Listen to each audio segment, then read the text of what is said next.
Usap-usapan ngayon ang pagbabalik ibabaw ng ring ni former 8th Division World Champion at pound-for-pound icon Manny Pacquiao katapat ang World Boxing Council o WBC welterweight champion na si Mario Barrios ngayong Hulyo sa Las Vegas, Nevada.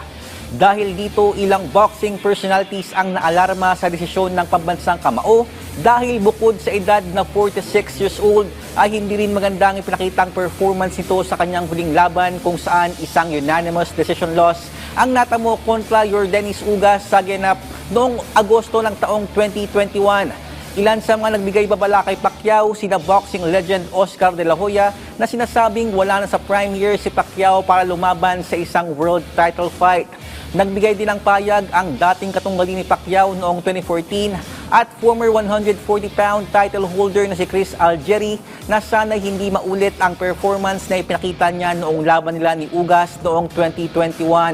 Ganito rin ang naging komento ni Mexican-American former professional boxer Robert Garcia na nananalangin na lamang na sana'y bumalik ang dating Pacquiao na kilala ng lahat sa ibabaw ng ring pagdating ng July fight kontra kay Barrios.